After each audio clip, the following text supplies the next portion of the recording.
Hi, and welcome to this video. I've got a very special guest. It's Alex Page of NILLION, which is a brand new technology. How are you doing, Alex? Mike, doing well. Good to be here. Good. So this is a brand new security technology for the internet. I need to make a little disclosure here. I was an investor in a seed round of your initial capital raise, and so I do have an interest in this. Is NILLION publicly available yet or not? So not at this point. We're still Good. definitely in the build-up phase. It is really exciting technology. It's really cool to be working with a brand new ways of using tech, but it also means that there's a lot of building that has to happen. And so we are building something, that hasn't existed before, utilizing new innovations from our chief scientist, Miguel. And so it's going to take us some time to build this network and get it out there for people. Right, and it has a potential that is huge. I mean, when blockchain was introduced by Satoshi Nakamoto, that really did change the world, and it's more and more it's being adopted. This is a security technology that could be a fundamental layer in all distributed finance and distributed compute. Am I right? That's a good way to think about it. When I think about what blockchain did as a technology, it really brought forward this idea of decentralization. And the first place that we went with that, which you see in Bitcoin, is this the ability to have decentralization of value. So when you think about Bitcoin wallets and you think about how much Bitcoin is in your wallet versus other people and moving that value around, what Bitcoin did was find a solution for that, where you could take all of these people who, are all over the world running nodes that are self-interested, that, would take advantage of the network to get more value for themselves if they could, and figure out how to come to consensus on what is true. How many Bitcoins are in Alex's wallet? How many Bitcoins are in Martha's wallet? That technology was foundational to just decentralization in general. And so what we're building with NILLION is we're doing decentralization, but we're doing it for data, and specifically for high value data. So any type of data that you want to keep really secure, you want to keep out of the hands of other people. It could be proprietary data, it could be passwords, it could be personal information, it could be identity information. But we're coming up with we're using technology and the innovations that we have to think about new ways to use that highly sensitive data to make it more valuable, make it more usable across the world. You said to keep it out of the hands of other people, but actually you're putting it in the hands of other people, but keeping it hidden from them, even though they've got it, right? I mean, you're taking data. It can be personal data. This could be your private keys for, $100 million worth of crypto that you're putting in out on a distributed network. So hundreds, thousands, or millions of computers. And they don't know who it belongs to or what it is. Am I correct? That is one of the use cases, and you're definitely right about this. When we change the way that we look at ownership of data and how we use data and who controls that data, it allows us to do a whole world of new things. And I think what you're really touching on is one of the really cool things that NILLION can do is when we think about how we collaborate with data. So if we're taking sensitive information like medical records is a really good example, and we want to glean useful information from like a whole swath of the population and the medical data that we have on them, but we don't want to give it all to one person, and now they have all of this medical information on all these people. Well, with a network like NILLION's, in the way that we use security and the way that we compute with secure data, you could find useful results from a wide swath of the population, but then you don't have to give it all to one person who now has access to the medical records of all of these people. Yeah.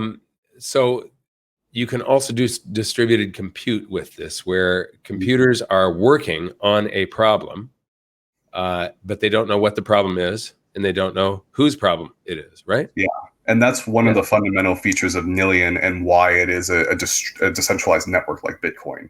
So instead of moving the value around, we're talking about computing with data. And so what we have is a decentralized network of nodes, or basically computers that are working together on computing with data. They're storing pieces of information. And so what we're doing is we're taking that high value data, we're basically putting a security layer on top of it. So we're wrapping it up in security, and then we're breaking it apart and sending it to a bunch of different computers all over the place. Now, those computers can run computations with that data. So they could add two numbers together as a really simple example, but they don't know what numbers they're working with. All they know is they added something together. They don't know what the result is. So basically you have these computers that are just blindly doing computation without knowing what they're computing on. And so now we have an opportunity to use data in new ways because of that.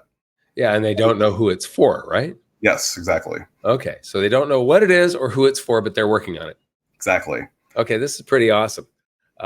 This really brings distributed finance and distributed compute into the forefront, because now, I mean, it's, the Satoshi Nakamoto's big contribution when it came, distributed ledgers have existed for many, many, many years, but the guarantee of consensus was never there.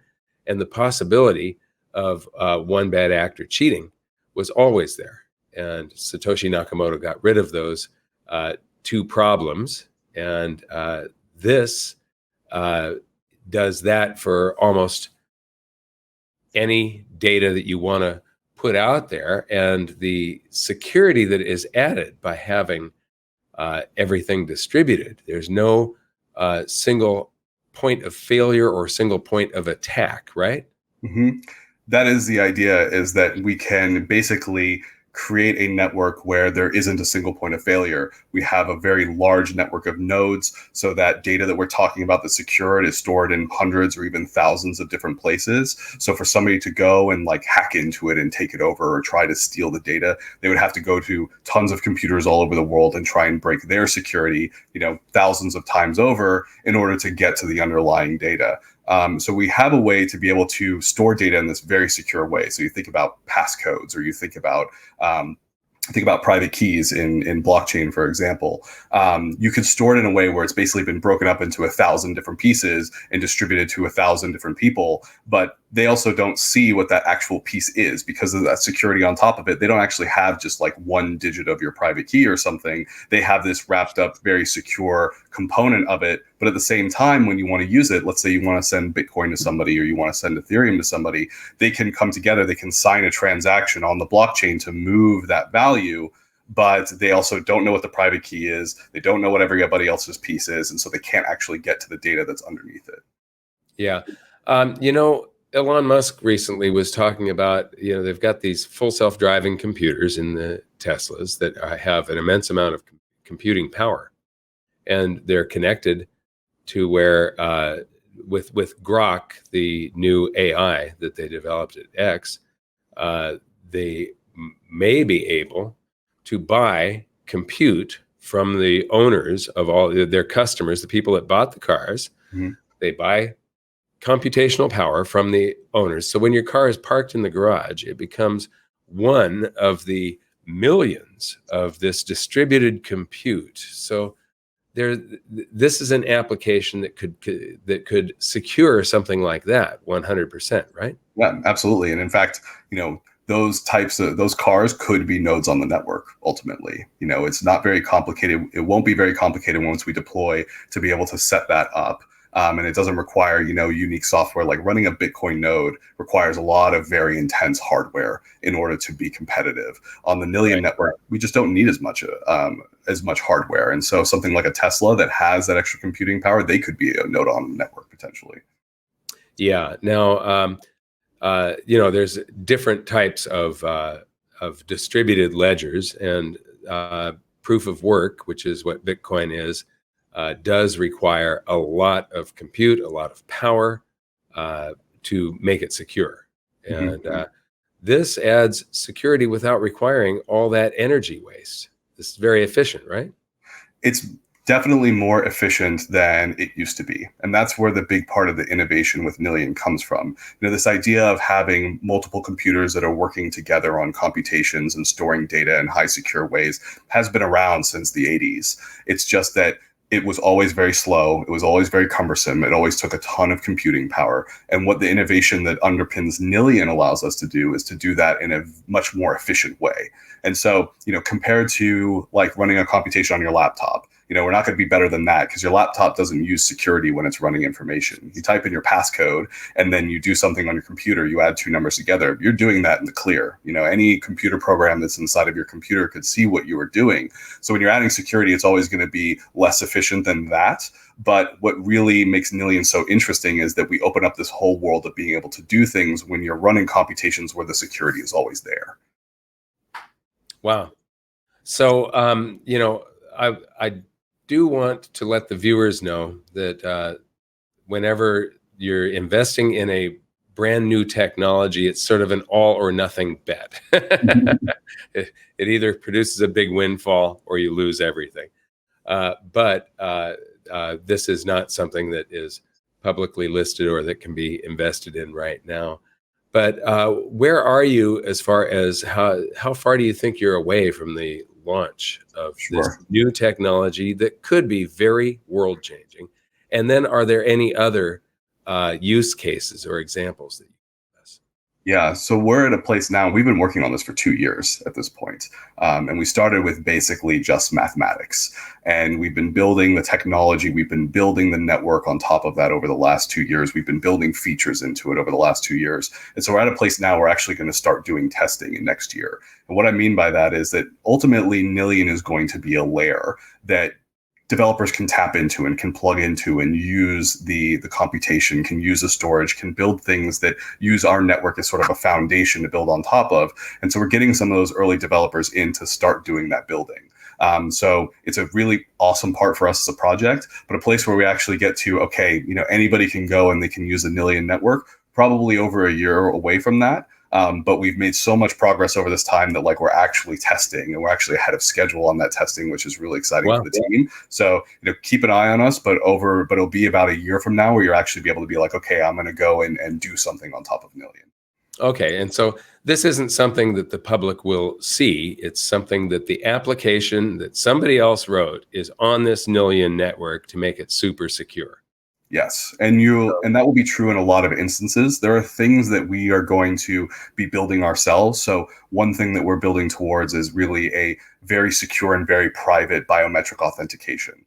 So when you think about biometric authentication on your phone, like with Face ID, the way that Apple keeps that secure is they keep that biometric on your phone. So that vector that your phone is deciding, okay, this is Alex, and logging you in is just on your phone. It's not anywhere else. With NILLION, we can do that on a network where you could access it from anywhere. And so we're going to build a privacy preserving biometric authentication system into our network that is something that will come from us. But then you're going to see developers come along and they're going to use that feature and then the super secure storage to build something else that's completely new that we probably haven't even thought of yet. Wow. You also have a pretty impressive list of people working on this project. Can you tell us a little bit about some of the other people involved in this? Yeah, I think the team that we built really speaks to just how amazing the innovation is. That we brought on as our CTO, Conrad Whelan, who is the founding engineer of Uber. So he's the #2 employee at Uber. He was there from basically day one all the way through to the behemoth that they've become. So he was the one that built the code that ran the original Uber. Yeah. He built the first version of the code and then the first algorithm. So the algorithm that decided which car is going to come pick you up. He wrote the first version of that. So yeah, very impressive guy. One of our co-founders is Andrew Masanto, who founded Hedera Hashgraph, which is a very cool technology and DLT tech that is much faster than Bitcoin, faster than Ethereum, that has been really big in the space for a long time. We've got the founder of Indiegogo is helping us out as our chief business officer. So a lot of really amazing people have been pulled into the team, and actually recently I think we brought on our 10th PhD. So we have a lot of very smart people, a lot of giga brains working on this, which has been really cool and exciting to be a part of. Awesome. Is there anything else you want to add about this news of this this new technology that's coming, that is going to be, it'll be making life on the internet a little bit more secure for all of us, a little bit more fair? Yeah, I think not just making it more secure, but I think it's going to change the way that we think about how we use data in the digital world. ever since we've gotten to the place where we started with Web 1.0, which was basically 56K dial-up modems. We'd go on AOL, you'd read news articles. You basically had a one-way interaction with the internet, and we evolved that into Web 2.0, where we think about Facebook and Instagram, where you're basically collaborating and creating the experience on the internet. So you post photos, your friends post photos, kind of all generating it together.